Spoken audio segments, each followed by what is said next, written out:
yang ingin meninggalkan masalah duniawi.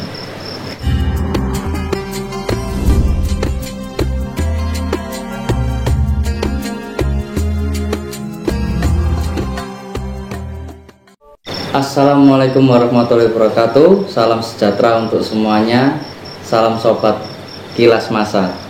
Malam ini kita mau bahas tentang moksa. Banyak sejarah tentang moksa dan banyak mitologi tentang moksa ini. Malam ini kita ditemani sama Ni. Assalamualaikum warahmatullahi wabarakatuh. Salam sejahtera untuk sahabat yang lainnya. Kita mulai perbincangan ini ya teman-teman. Ini kita mau bahas moksa. Ini ada beberapa fakta-fakta tentang moksa. Apa ya? Moksa itu tentang apa sih ini? Moksa ini sebetulnya nih. Moksa itu banyak versi.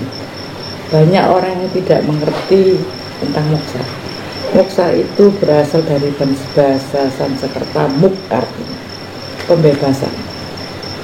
Pembebasan yang bagaimana? Itu pembebasan lahir batin.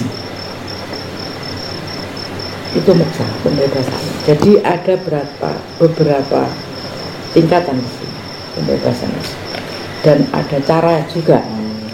Jadi tingkatannya itu dia moksa yang bagaimana itu ada tingkatan. Berarti di moksa ini ada beberapa tingkatan. Apa aja itu nih tingkatan? Untuk mencapai tingkatan itu bagaimana? Kalau yang pertama itu moksa. Moksa itu jadi dia itu melakukan moksa, meninggalkan bekas, yaitu berupa jenazah atau berupa jenazah ya, ada atau badan yang kasar. Secara masih ada fisik gitu ya. Ya, kalau adimoksa itu dia menjalankan adimoksa itu tidak membekas, tetapi menjadi abu. Ya, ini masalahnya begini. Ini masalahnya itu kepercayaan orang Hindu, Buddha. Jadi kita harus, ya maaf, ekstra hati-hati. Ini bukan masalah perdebatan agama ya. Kita hanya ingin mengetahui dari sudut pandang kita yang pernah kita yang pelajari. Ketiga, ini kan kita hanya acuan. Ya, acuan. Kalau yang ketiga itu pramana. Nah, itu ini yang tingkatan tinggi. Jadi dia menjalankan moksa.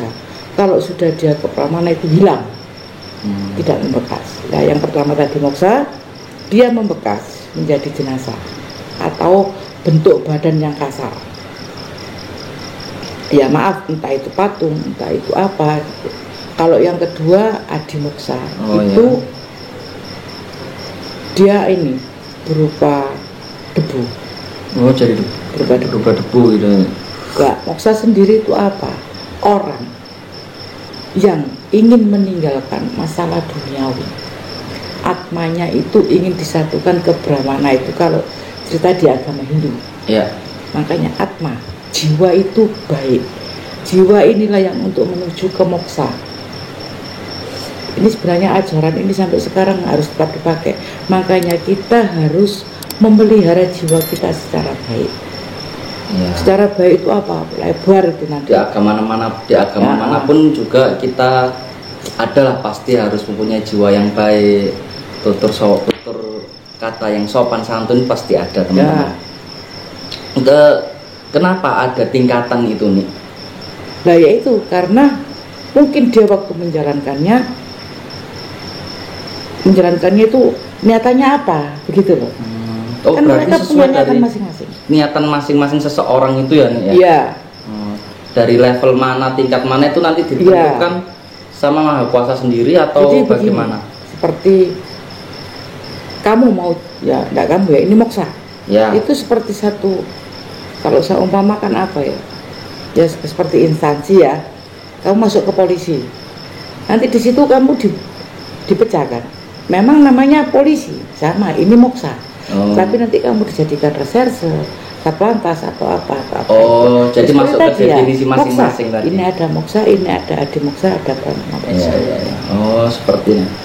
Kenapa sih ini tokoh-tokoh tersebut itu memilih untuk moksa? Kan ada ini beberapa tokoh gitu memilih moksa itu kenapa? Banyak hal. Itu individu. Mungkin dia merasa dihantui, merasa ingin mensucikan diri, merasa ingin menyatukan dirinya dengan alam, merasa ingin dirinya dekat dengan yang Maha Kuasa. Jadi dia untuk mendekatkan diri, untuk bersatu dengan alam. Jalan satu-satunya itu yaitu tadi, itu ilmu tingkatan tinggi untuk agama Hindu dan Buddha, moksa. Moksa itu ini ya. Oh.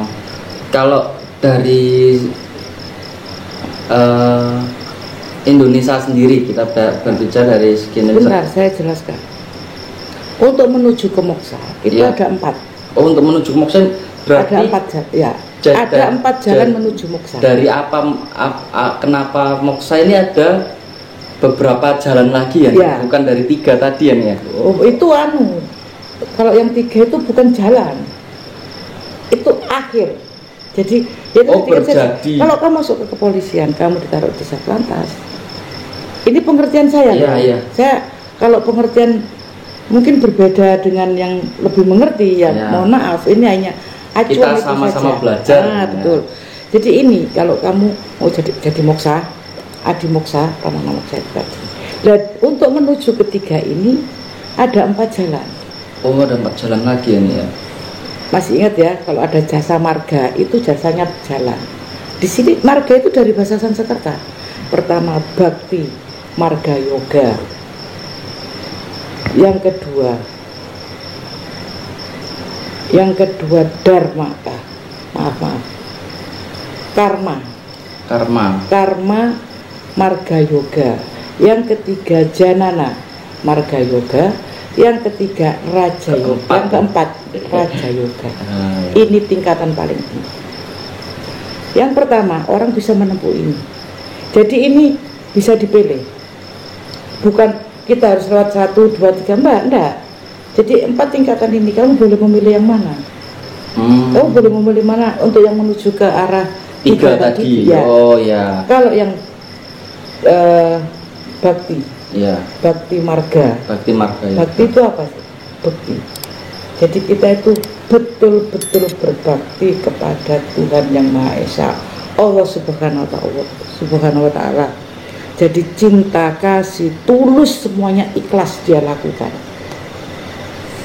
Ini. Yang pertama itu ini ya. Jadi dia saat bernawa itu untuk menjadi moksa, dia harus megang sifat-sifat ini semua. Oh iya. Bhakti marga yoga. Yang kedua karma marga yoga. Ini berhubungan dengan pekerjaan. Dalam arti pekerjaan? Ya, kalau kamu sudah bekerja secara tulus, tidak ingin mendapatkan pamrih, gaji apa, itu kamu sudah bisa dikatakan untuk menuju ke arah. Jadi moksa itu gak selalu tentang mistis yang enggak. Gimana gitu. Jadi, ya. Kamu pun saat kamu sudah bekerja dengan capek segala ya. Kalau sekarang di Islam ada lelahmu akan menjadi lelah ini. Jadi kamu bekerja itu secara tulus, ikhlas, tidak ada pamrih apapun. Tidak ada pamrih sedikit. Kalau kamu ada pamrih sedikit, batal itu untuk kemoksanya. Yang ketiga janana marga yoga. Janana ini ilmu pengetahuan, biasanya tentang agama, religi, di mana betul-betul mempelajari ilmu yang akan disalurkan. Dan kalau dia menyalurkan ilmu ini tidak untuk diperjualbelikan. Makanya di Hindu itu ada kata-kata, berilmulah kamu hingga kamu bisa mengarungi samudra. Kalau orang berilmu pasti bisa mengarungi samudra. Entah itu ilmu apa. Konon apa dalam artian apa samudra perjalanan hidup atau gimana gitu ya. Betul. Nah, ketika kamu menyalurkan ilmu itu, ilmu tidak diperjualbelikan. Itu sudah prinsip kalau di agama Hindu, tidak diperjualbelikan. Jadi kalau kamu bisa apa, kamu memberikan ke orang dengan ikhlas, itu sudah masuk ke step menuju ke moksa. Nah, yang terakhir, Raja Moksa Yoga itu orang yang betul-betul menguasai semua itu tadi. ABC itu tadi ya, 1, 2, 3 dia kuasai semua. Ini tingkatan paling tinggi orang yang bisa cepat menjadi moksa, bisa cepat untuk ke arah moksa. Yaitu yang keempat ini yang paling tinggi ya. Kalau yang satu tadi masih banyak proses karena kita harus penuh dengan cinta kasih. Ya ini hati-hati. Makanya kita itu harus bersih hatinya, tulus. Ya memang sih zaman sekarang susah, untuk yang seperti itu susah. Makanya untuk zaman sekarang, untuk orang ke arah moksa itu hal yang sulit. Karena apa? Orang zaman sekarang masih memikirkan masalah duniawi. Sedangkan moksa itu meninggalkan semua hal yang berbau manusia duniawi. Jadi dia sudah lepas ikhlas itu tadi. Kalau di pertokoan Indonesia ini siapa aja sih ini yang menurut cerita atau literasi lain lah yang berhasil menuju kebetulan di Indonesia ini ada 6 ya yang saya tahu yang saya bukan tahu, yang saya pelajari. Satu, Prabu Siliwangi. Prabu Siliwangi itu menjadi moksa karena dia memilih moksa karena beliau waktu itu ada ajaran Islam masuk. Betul. Ajaran Islam masuk, beliau untuk dijadikan mu'alaf, tetapi beliau menolak. Karena beliau seorang pemimpin, menolak itu adalah hal yang tabu. Tetapi dia kalau mu'alaf, dia mengkhianati agamanya. Dia tidak mau berkhianat. Akhirnya dia memilih moksa. Karena dia sudah bingung, tidak bisa memilih. Dia memilih moksa, tidak bisa memilih agama tadi itu loh, antara mu'alaf atau tetap di agamanya, di ajarannya. Tetapi saat dia akan berangkat untuk moksa, dia itu sudah memberikan wejangan ke murid-muridnya, pilihlah sesuai kepercayaanmu, sesuai apa yang kamu inginkan, tetapi jalankan dengan sepenuh hati. Makanya ketika kita sudah memilih satu agama, kita harus menjalankan, jangan hanya sekedar memilih. Kalau di Indonesia kan ada istilahnya Islam KTP lah, itu sekedar memilih ya, seperti itu yang tidak disukai Raden Prabu Siliwangi. Untuk yang kedua itu Raden Brawijaya V. Ceritanya kalau pernah saya baca, ceritanya mungkin sama seperti Prabu Siliwangi. Tetapi Brawijaya V itu mu'alaf. Dia melakukan moksa ini keadaan mu'alaf ya? Dia melakukan moksa itu karena mu'alafnya itu terpaksa. Ya itu tadi hampir sama-sama Prabu Siliwangi, terpaksa karena dia didorong sampai dia memanggil cucunya Sunan Kalijogo ya, cucunya itu aku Islamkan sekarang. Begitu dia diislamkan, dia bingung melepas yang ini sudah lama dia ikuti, memasuki yang ini baru menghilang dia, yaitu moksa, berangkat dia. Yang ketiga, ini agak rancu ini. Yang ketiga ini Gajah Mada, Pati Gajah Mada, karena ada banyak versi. Katanya beliau meninggal saat sakit. Tetapi sampai detik ini belum ada arca yang menunjukkan ini pemakaman Gajah Mada. Menunjukkan prasasti yang menunjukkan bahwa ini Gajah Mada meninggal karena sakit atau karena moksa, ini sampai sekarang belum ada. Bahkan dia moksa itu apa, dia tidak tahu. Dia tidak tahu moksa itu maksud dia moksa itu dengan cara apa. Ini belum ada yang tahu. Yang keempat, Sabdo Palon. Noyo Genggong ya. Semar kalau di pewayangan. Beliau itu salah satu pengikut Raden Brawijaya atau gimana itu nih? Kalau menurut yang saya baca, Sabdo Palon ini pengikut Brawijaya 5 ya betul ya. Akhirnya dia juga memutuskan karena dia itu ingin betul-betul mengabdi sebagai orang yang jujur dan dia melihat banyak ketidakjujuran, akhirnya dia memilih untuk moksa. Untuk moksa. Nah, tadi keempat ya. Yang kelima tadi kan Prabu Siliwangi, Raden Brawijaya, Gajah Mada, terus sampai ini Sabdo Palon, sekarang Joyoboyo yang kelima. Raja Joyoboyo ini kenapa dia memilih moksa? Dia merasa dihantui adiknya Jayabasa. Karena dia membunuh Jayabasa dan dia merasa dihantui itu apa? Bukan dihantui adiknya, enggak, dia ketakutan, merasa bersalah begitu. Dia merasa bersalah dengan yang sudah membunuh adik kandungnya sendiri. Bingung dia mau bertobat seperti apa. Akhirnya beliau memutuskan untuk moksa. Tetapi ada salah satu, ini masih rancu di antara keenam. Tadi masih 5 ya? Iya 5. Yang keenam ini era baru. Kalau yang 5 tadi era kerajaan.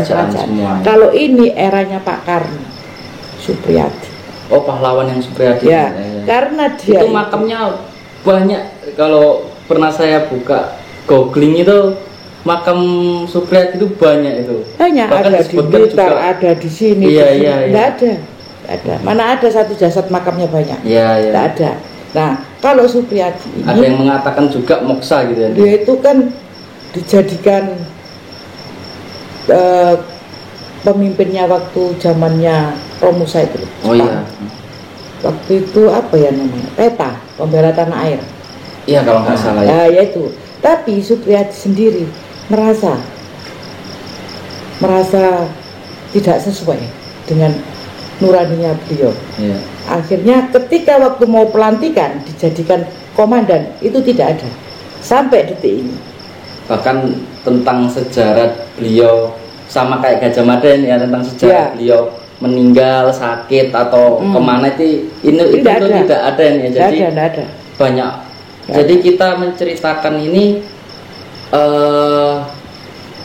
dari berbagai versi ya teman-teman. Ada yang kalau tentang Supriyadi saya agak sedikit tahu. Ada yang mengatakan dimakamkan di sini, dan ada juga yang mengatakan beliau itu moksa, tapi kita nggak tahu kebenarannya bagaimana. Ya, karena ada yang di daerah mana itu ya saya? Daerah Karangkates kalau nggak salah. Arah mau ya Karangkates, pojokan jalan gini ada pohon besar, katanya itu makam Supriyadi. Di Blitar juga ada. Banyak. Ada. Berarti dari Indonesia punya 6 tokoh itu ya nih yang kita ketahui ya. Yang baru. Yang ya kalau saya katakan Supriyadi baru karena dia di zaman berapa ratus tahun yang lalu. Beliau di zaman yang berapa puluh tahun yang lalu, masih sekitar tahun 50 atau berapa tahun 6 zamannya Jepang sekian, 60 sekian itu 50 atau tahun 60 sekian itu. Kalau untuk tadi kan kita bahas 6 tokoh itu tadi ya. Mereka beliau ini di mana tempat yang istilahnya ini enak ini tempat ini buat moksa ya. Biasanya di mana tempat-tempat seperti biasanya itu? Di lereng gunung, di gunung-gunung. Kalau di gua sampai sekarang saya belum pernah membaca, kecuali kalau era sekarang. Ini di Bali masih ada, moksa itu masih ada di Bali itu. Tapi dari berbagai definisi tadi ya. Nah itu makanya bukan kita itu menyinggung agama satu dengan yang lain. Kita ini hanya bukan perbandingan ya, istilahnya itu pembelajaran gitu Iya. aja, pembelajaran bahwa ini ada di agama ini ada di Islam pun ada moksa. Nanti saya jelaskan next. Islam ada moksa itu apa dan siapa saja di Islam itu yang moksa ada. Oh, iya. Ada. Jadi tempatnya itu ada di Biasanya Gunung Lawu, ini yang sering Gunung Merapi. kalau di Gunung Lawu tuh ada, kenapa bisa disebutkan Gunung Lawu sebagai tempat moksa? Karena Prabu Siliwangi di sana. Oh begitu. Dia di sana, Ya. Prabu Siliwangi. Oh, Ada di Gunung Lawu sana, begitu ya nih. Prabu Ya. Siliwangi.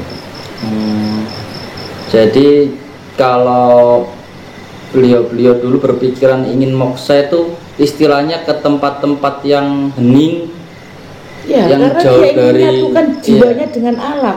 Kalau tempat ramai kan tidak bisa konsentrasi. Iya. Kalau sekarang itu istilahnya kenapa yoga tadi ya, dharma bakti bakti Dharma Yoga. yoga ya itu tadi. Itu yoga itu meditasi, pengangkatan jiwa kita. Meditasi itu apa sih? Kita sudah melepaskan masalah dunia, plus sudah. Terus gak mikir anak, gak mikir bojo, jangan kan makan minum itu dia nggak mikir. Ini sampai sekarang pun olahraga yoga itu masih ada di tempat masih yang ada. hening juga. Makanya, Ya, betul. orang olahraga yoga itu paling bagus. Bagus apa? Juga di tubuhnya, juga di otaknya, hatinya. Karena dari sini ke sini yoga itu terus nyebar ke seluruh badan. Oh Itu begitu ya. yoga. Itu kan istilahnya orang Sanskerta itu yoga itu bahasa Sanskerta itu. Jadi intinya moksa itu ada ya teman-teman. Kita meyakini moksa itu ada. Ada. Dijelaskan nih tadi ada beberapa definisi moksa. Jadi moksa itu nggak harus yang konon katanya menghilang, menyatu alam. Kita nggak tahu ya sebenarnya. Konon katanya seperti itu, harus seperti itu juga tidak. Bisa jadi seperti tadi ada yang sebutkan nih, kita harus bekerja secara ikhlas. Nah, itu akhirnya timbul satu motivasi di sini. Bagaimana kita harus berketuhanan dengan Maha Esa. Iya. Jangan hanya ngomong aja aku Islam, tetapi Islam itu yang bagaimana. Aku Kristen, wong Kristen itu kewajibannya nanti. Aku Hindu itu wajibnya di mana. Nah, itu. Terus bekerja. Kita harus jangan belum bekerja sudah upahnya berapa. Iya. Nanti kalau upah tidak sesuai dengan apa yang kita kerjakan, ngersulo minggat gak kerja. Itu sudah ada. Iya. Definisinya sudah ada semua itu. Seperti itu. Moksa yang itu menuju moksa. Jadi kita Definisinya tadi betul ya, melepaskan masalah duniawi. Iya, Itu kan rentetan dari duniawi Iya. semua. Oke lah kalau gitu nih. Mungkin secara rangkum tadi kita sedikit tahu tentang moksa dan Ya. berbagi cerita ke teman-teman apa yang dipelajari ini, apa yang saya ketahui tentang moksa tadi. Untuk teman-teman mungkin kalau dari kita ada salah penyebutan, salah kata atau salah bercerita atau saya salah berbicara, kami mohon maaf. Bisa direvisi di kolom komentar di bawah. Untuk next selanjutnya kami undur diri dulu. Assalamualaikum warahmatullahi wabarakatuh. Assalamualaikum warahmatullahi wabarakatuh.